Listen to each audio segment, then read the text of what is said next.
जिंदगी बेवफा है ये माना, मगर छोड़ कर राह में जाओगे तुम अगर, छीन लाऊंगा मैं आसमां से तुम्हें, सुना होगा न ये दो दिलों का नगर।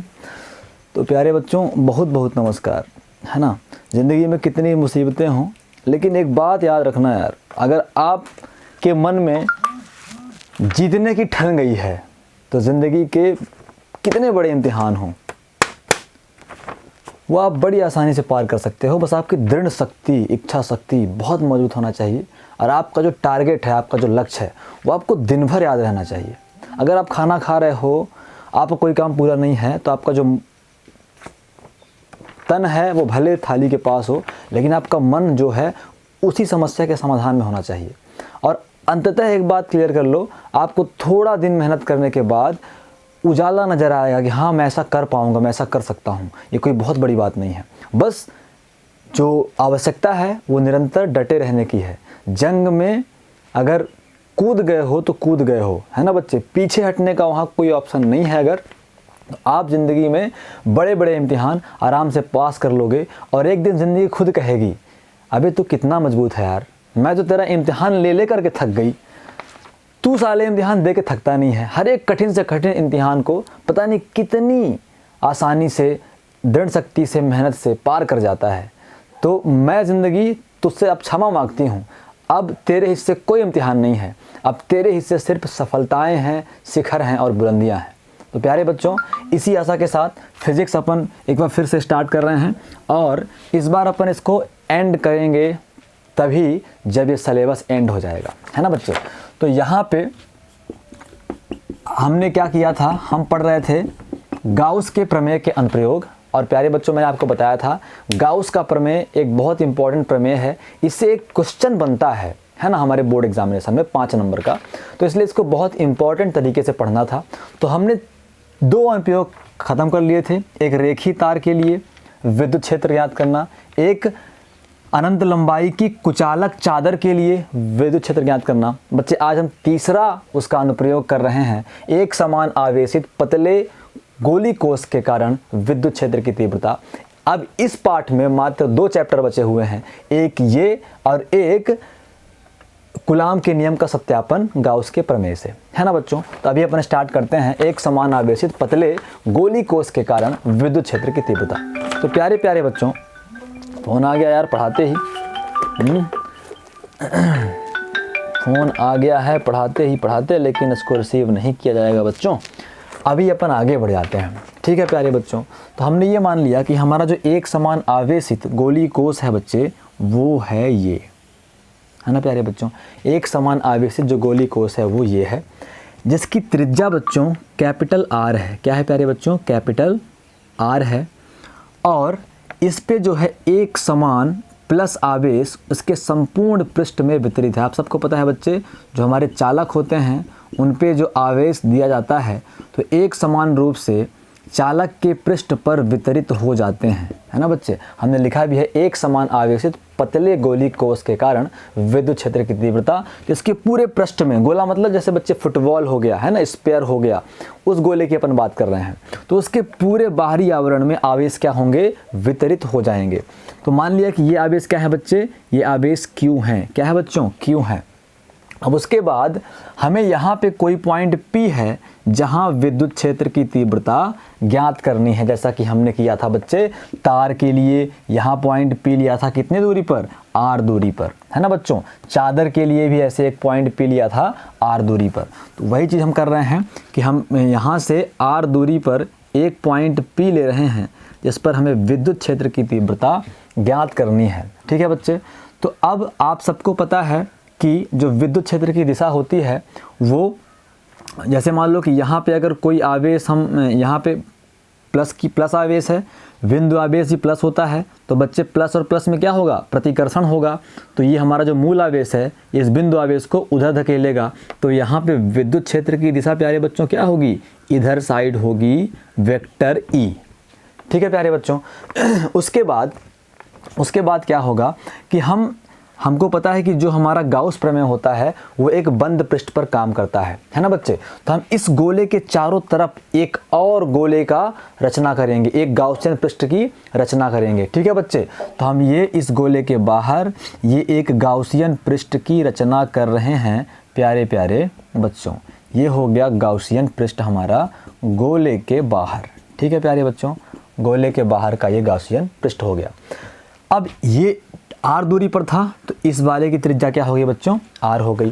तो अब हम क्या करते हैं बच्चे, एक अल्प पृष्ठ लेते हैं कि नहीं लेते। तो मैं यहाँ पे एक अल्प पृष्ठ ले रहा हूँ बच्चे, गोले में एक अल्प पृष्ठ ले रहा हूँ और ये मान के चलता हूँ कि इस अल्प पृष्ठ का जो क्षेत्रफल है वो ds है और ये अल्प पृष्ठ की दिशा है क्या है प्यारे बच्चों, दिशा होती है पृष्ठ के तल के लंबवत। तो इस पॉइंट के लंबवत दिशा क्या होगी बच्चों, इधर साइड ही होगी। तो ये जहाँ वेक्टर ई है उसी दिशा में प्यारे बच्चों वेक्टर ds भी होगा। कल्पना करो गोला ये है, केंद्र से लंबवत बाहर की तरफ जाएगा विद्युत क्षेत्र और पृष्ठ के लंबवत जाएगा एरिया की दिशा, क्षेत्रफल की दिशा। तो बच्चे ये गोले के क्षेत्र की दिशा बाहर ds जाएगी। और हमने ये माना बच्चे जो ये पूरा गोला है, संपूर्ण गोला है, इसका जो पृष्ठीय क्षेत्रफल है वो क्या है बच्चों, कैपिटल S है। तो ये बन गया। अब बच्चों हमें लिखना क्या है, लिखना वही है कि माना r त्रिज्या का एक गोला है, एक गोली कोष है, कैपिटल R त्रिज्या का एक गोली कोष है जिसमें समान रूप से +q आवेश वितरित है ना बच्चे। अब गोले के केंद्र से स्मॉल r दूरी पर एक बिंदु P है, ये सब आपको लिखना है बच्चों, है ना। गोले के केंद्र से स्मॉल r दूरी पर एक बिंदु P है जहां हमें विद्युत क्षेत्र की तीव्रता ज्ञात करनी है। माना संपूर्ण गोले का पृष्ठ कैपिटल S है, पृष्ठीय क्षेत्रफल कैपिटल S है। अब हम बोलेंगे कि बिंदु P पर विद्युत क्षेत्र की तीव्रता ज्ञात करने के लिए हम एक अल्प पृष्ठ ds लेते हैं, हम एक अल्प पृष्ठ ds लेते हैं। बच्चे आपको फिर से बोल रहा हूँ, आप ही को लिखना है, क्या लिखना है कि माना एक गोला है जिसकी त्रिज्या r है, माना गोली कोष की त्रिज्या r है, इसके पृष्ठ पर समान रूप से +q आवेश वितरित है। गोले के केंद्र से r दूरी पर एक बिंदु P है जहां हमें विद्युत क्षेत्र की तीव्रता ज्ञात करनी है। गोले का पृष्ठीय क्षेत्रफल S है। बिंदु P पर विद्युत क्षेत्र की तीव्रता ज्ञात करने के लिए हम वहाँ पे एक अल्प पृष्ठ ds की कल्पना करते हैं। ये बच्चों आपको लिखना है। तो फिर हम लोग क्या बोलेंगे, हम बोलेंगे यदि इतना लिखने के बाद लिखेंगे यदि गोले का पृष्ठीय आवेश घनत्व, बच्चों पृष्ठीय आवेश घनत्व, रेखीय आवेश घनत्व और आयतन आवेश घनत्व तो सब इसीलिए पहले पढ़ चुके हैं, आप सबको रिपीट करना है क्योंकि आप सबका टेस्ट भी जल्दी होने वाला है। तो यदि गोले का पृष्ठीय आवेश घनत्व, गोले का पृष्ठीय आवेश घनत्व सिग्मा है तो हमें पता है पृष्ठीय आवेश घनत्व सिग्मा = होता है Q/S, है ना बच्चे, Q/S। रेखी के लिए Q/L था, पृष्ठीय क्षेत्रफल के लिए Q/S था, आयतन के लिए Q/V था। लेकिन प्यारे बच्चों हमें क्या नहीं पता होता कि आवेश कितना है, इस पृष्ठ पे आवेश कितना है हमें पता नहीं होता बच्चों, इसीलिए हम घनत्व से आवेश निकाल लेते हैं। तो यहाँ पे इसके अपॉन में 1 मान सकते हैं। तो Q = हो जाएगा बच्चों सिग्मा S। ये हमारा इक्वेशन नंबर 1 हो जाएगा। सेम ऐसे बच्चे हमने सभी को किया था, रेखीय आवेश वाले को भी यहीं शुरुआत किया था, चादर वाला भी यहीं शुरुआत किया था, अब पृष्ठीय वाला ये गोले वाला भी यहीं शुरुआत कर रहे हैं। तो तीनों व्यंजक लगभग सेम है। अब उसके बाद प्यारे बच्चों हम बोलेंगे विद्युत फ्लक्स की परिभाषा से, विद्युत फ्लक्स की परिभाषा से। तो प्यारे बच्चों विद्युत फ्लक्स की परिभाषा क्या होती है, विद्युत फ्लक्स की परिभाषा होती है फाई = इंटीग्रेशन, है ना, बंद है तो अपन गोला लगाएंगे, बंद पृष्ठ है तो इंटीग्रेशन वेक्टर E और डॉट वेक्टर ds। ये इक्वेशन नंबर 2 हो गया, vector E dot vector ds, ये इक्वेशन नंबर 2 हो गया। बच्चे लोग अगर आप बोलोगे सर जी आपने पिछली बार तो इक्वेशन नंबर 3 इसको बनाया था, तो वही कर देते हैं, फिर इसको 3 बना लेंगे, 2 किसी और को बना लेते हैं। हमने क्या बोला था बच्चे, अच्छा यही तो बनाया था, अरे यार फालतू मिटवा दिए तुम लोग। हम बोलेंगे कि विद्युत फ्लक्स की परिभाषा से, विद्युत फ्लक्स की परिभाषा से, विद्युत फ्लक्स की परिभाषा से बच्चे, विद्युत फ्लक्स की परिभाषा से क्या हो जाएगा प्यारे बच्चों, phi is equal to integration बंद पृष्ठ है ना, वेक्टर ई और dot D S, vector E dot D S, phi is equal to vector E dot D S हो जाएगा है ना, स्मॉल क्षेत्र के लिए vector E dot D S. ये हो गया बच्चे हमारा इक्वेशन नंबर सेकेंड। अब हम बोलेंगे किंतु हम जानते हैं, किंतु गाउस के प्रमेय से, किंतु गाउस के प्रमेय से फ्लक्स की परिभाषा अलग होती है, प्रमेय, किंतु गाउस के प्रमेय से गाउस ने बोला है फाई क्या होगा, फाई इज इक्वल टू होगा Q upon epsilon not. Equation number बच्चे क्या हो गया, 3 हो गया। अभी आपको तीनों इक्वेशन ध्यान रखने हैं, मुझे ऊपर से मिटाना होगा क्योंकि मुझे जगह की बहुत आवश्यकता है बच्चों, है ना। तो अभी अपन क्या लिखेंगे, समीकरण 2 एवं समीकरण 3 से, समीकरण 2 एवं फ्रॉम इक्वेशन, समीकरण 2 एवं समीकरण 3 से। बच्चे समीकरण 2 और समीकरण 3 से क्या स्पष्ट दिखाई दे रहा है कि इनके राइट हैंड साइड बराबर, लेफ्ट हैंड साइड बराबर हैं, तो राइट हैंड साइड भी क्या होंगे, बराबर होंगे। मतलब integration vector E dot vector D S is equal to क्या है बच्चे, किसके बराबर है, ये क्यू अपॉन एप्सिलॉन नॉट के बराबर है। अब प्यारे बच्चों ये जो है ये स्मॉल पृष्ठ के लिए है ना, vector E dot D S क्या है, स्मॉल पृष्ठ के लिए है। हम संपूर्ण पृष्ठ की बात बाद में करेंगे। तो प्यारे प्यारे बच्चों अब यहाँ पे आप ध्यान से देखो, आपको करना क्या है, आप सभी जानते हो कि सिंस वी नो दैट, हम क्या जानते हैं बच्चों कि vector A dot vector B same पुराने व्यंजक के जैसा है बच्चों, vector A dot vector B is equal to A B cos theta. बच्चे लोग बस पुराने व्यंजक में इसमें क्या अंतर है कि पुराना व्यंजक में गोल अपन बेलन की रचना किए थे, तो बेलन के 3 पृष्ठ होते हैं, एक ये वाला पृष्ठ S1, एक इधर वाला पृष्ठ S2 और एक ये पूरा वाला पृष्ठ S3। और ये बच्चे क्या है, स्फेयर है, गोला है, गोले में एक ही पृष्ठ होता है, पूरा गोली वाला पृष्ठ बस। तो बस जो हमने इसको 3 भागों में तोड़ा था, DS1, DS2, DS3, बस वो नहीं करेंगे। मतलब ये वाला जो व्यंजक है उस वाले व्यंजक से छोटा है और सरल है ना बच्चे, तो ये और आसान हो जाएगा। तो अगर A dot B A B cos theta होता है तो E dot D S E D S cos theta होगा, है ना बच्चे। तो बन जाएगा ये ई और डी एस और cos theta is equal to Q upon epsilon not.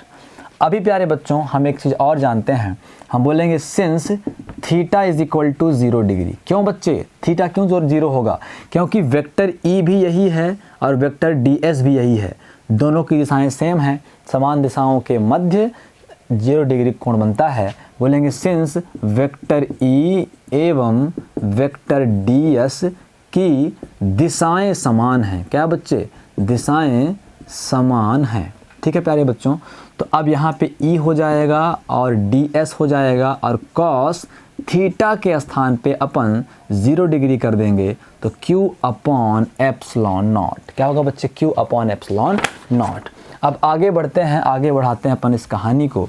तो प्यारे प्यारे बच्चों हमें और पता है कि जो ये कॉस 0 डिग्री होता है वो 1 होता है, तो यहाँ पे E हो जाएगा, DS हो जाएगा, इंटीग्रेशन तो लगाना भूल ही गए भैया, वेक्टर E और DS और ये बन जाएगा 1 क्योंकि cos 0 1 होता है is equal to Q upon epsilon naught. बच्चे E बाहर जाएगा और integration DS is equal to Q upon epsilon naught बनेगा। अब प्यारे बच्चों आपको पता है कि DS क्या है, अल्प पृष्ठ है, और अगर हम अल्प पृष्ठ का समाकलन कर देते हैं तो संपूर्ण पृष्ठ मिल जाता है। तो बच्चों यहाँ पे हम बोलेंगे कि integration ds is equal to गोले का पृष्ठीय क्षेत्रफल, गोले का पृष्ठीय क्षेत्रफल। तो गोले का पृष्ठीय क्षेत्रफल बच्चों चाहे फार्मूला लिखो, चाहे अपन ने इंटीग्रेशन ds को क्या माना है, अभी अपन ऐसे ही कर देते हैं क्या पता ये एस से एस आगे अब कैंसिल हो जाए, तो फालतू में अपन इसका फार्मूला लिखने बैठे, है ना बच्चों। तो इसीलिए अपन संपूर्ण पृष्ठ का क्षेत्रफल क्या था बच्चे, एस था। जब अल्प पृष्ठ ds का समाकलन करेंगे तो संपूर्ण पृष्ठ हमको मिल जाता है। तो प्यारे बच्चों ये बन जाएगा E और S is equal to Q upon epsilon naught. बच्चे क्या आपको पता है आवेश कितना होता है?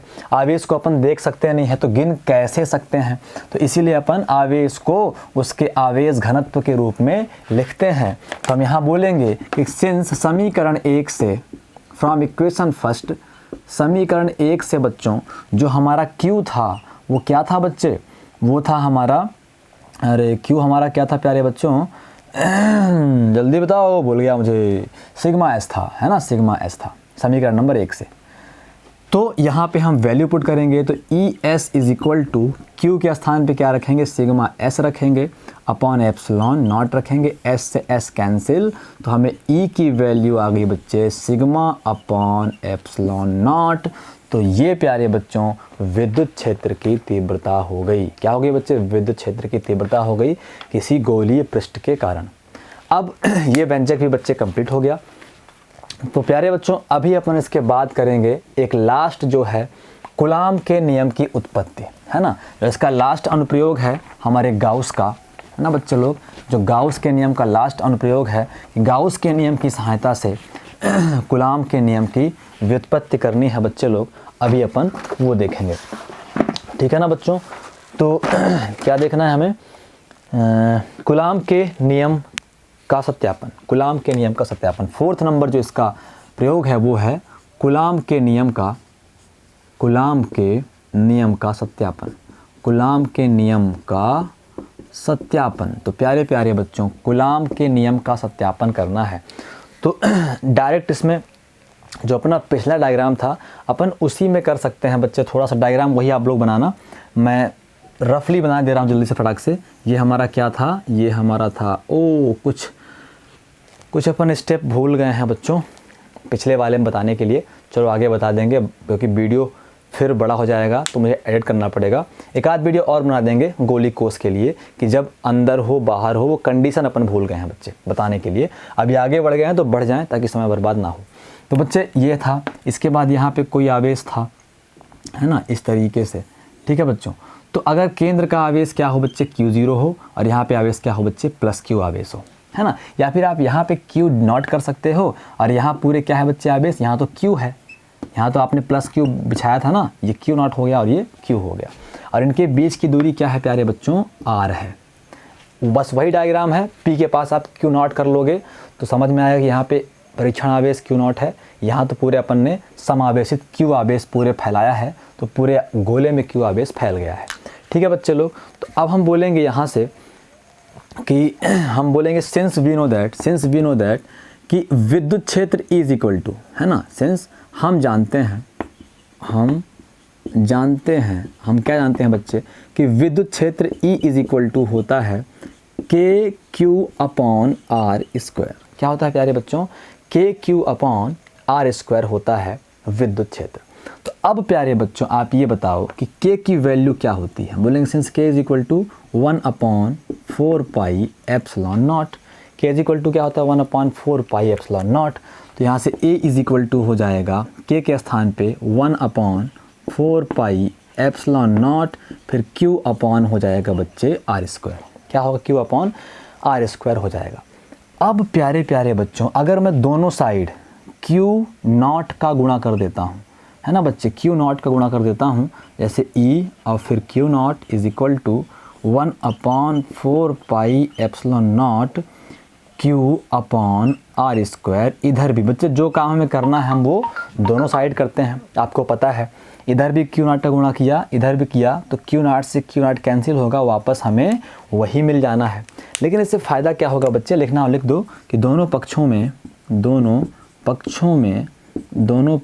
में Q नॉट का गुणा करने पर, Q नॉट गुणा इसलिए कर रहे हैं बच्चे क्योंकि यहाँ पे अपन Q नॉट आवेश मान रहे हैं, ठीक है प्यारे बच्चों। तो अभी देखो क्या हो जाएगा, अभी अपन ने देखा था कि क्या देखा था अपन ने कि F इज इक्वल टू है ना, मतलब कि किसी विद्युत क्षेत्र में किसी आवेश पर लगने वाला बल, F इज इक्वल टू क्या होता है प्यारे बच्चों विद्युत क्षेत्र की तीव्रता इंटू वही आवेश। तो अपन Q नॉट की बात कर रहे हैं, तो F is equal to E Q naught अपन पीछे पढ़ चुके हैं। ठीक है प्यारे बच्चों, तो अपन ई क्यू नॉट के स्थान पे क्या कर सकते हैं, F कर सकते हैं। क्या कर सकते हैं बच्चे, F कर सकते हैं। ठीक है, तो F इज इक्वल टू ये क्या बन जाएगा 1/4 pi epsilon naught 1/4 pi epsilon naught into Q और Q naught upon R square. Q और Q naught upon R square. ठीक है बच्चे लोग, तो अभी देखो तो आपका कूलाम का नियम जो है वो मिल ही गया। क्या हो बच्चे, मिल ही गया।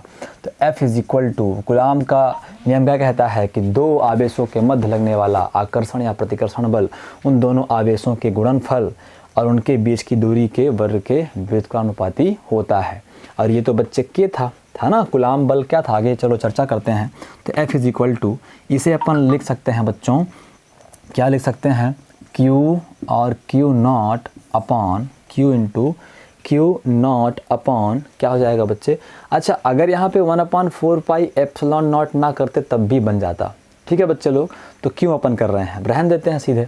K की वैल्यू नहीं पुट करें, अपन तो K के रूप में भी नियम जानते हैं और K की वैल्यू के रूप में भी नियम जानते हैं। तो अपन सीधे यहाँ से करेंगे कि E इज इक्वल टू दोनों साइड Q नॉट का गुणा कर दो, तो KQ अपॉन आर स्क्वायर और क्या हो जाएगा बच्चे Q नॉट। अगले स्टेप में प्यारे बच्चों हम ये बोल देंगे कि सिंस हम जानते हैं F इज इक्वल टू क्या होता है, E होता है और Q नॉट होता है, मतलब विद्युत क्षेत्र की तीव्रता और उस आवेश का मान ही होता है उस पर लगने वाला बल। मतलब कोई आवेश किसी विद्युत क्षेत्र में कितने बल का अनुभव कर रहा है वो F इज इक्वल टू वही विद्युत क्षेत्र और वही आवेश की वैल्यू होती है। ये अपन पीछे पढ़ चुके हैं बच्चे, याद करो। तो अपन ई क्यू नॉट के स्थान पे क्या कर देंगे बच्चे, F कर देंगे और इज इक्वल टू ये Q naught upon R square. प्यारे बच्चों ध्यान करो, कूलाम के व्युत्क्रम वर्ग का नियम क्या था, F इज इक्वल टू अगर दो आवेश Q1 और Q2 एक दूसरे से r दूरी पर स्थित हैं तो ये था K Q1 Q2 अपॉन का R स्क्वायर। था बच्चों की नहीं था। K के स्थान पे 1/4 पाई एप्सिलॉन नॉट भी कर सकते हैं। तो बच्चे ये कूलाम का नियम प्रूव्ड हो गया। ठीक है बच्चे, तो PROVED। तो इस तरीके से अपन ने जो चैप्टर फर्स्ट है वो कंप्लीट कर लिया है। वीडियो की लेंथ लंबी हो रही है। जो इससे पहले वाला गोली कोस वाला था उस पर 2 कंडीशन है, मैं किसी भी वक्त करा दूंगा प्यारे बच्चों। तो अब मिलते हैं चैप्टर सेकंड में नई उमंग नए जोश के साथ, ये मानते हुए कि हम बहुत जल्दी इस महीने अपने को करीब 3 चैप्टर ख़त्म करने हैं बच्चे, सेकंड, थर्ड और फोर्थ। तो दिसंबर हो गया, सॉरी अगस्त सितंबर हो गया है ऑन, तो आप भी हो जाओ ऑन। ठीक है बच्चे लोग, 3 चैप्टर अगर अपन सितंबर में पूरा कर ले गए कैसे भी एनी हाउ, तो ये समझ जाओ कि अपन ट्रैक में आ जाएंगे फिजिक्स में भी। तो मिलते हैं बच्चे अगले वीडियो में, तब तक के लिए बहुत बहुत नमस्कार।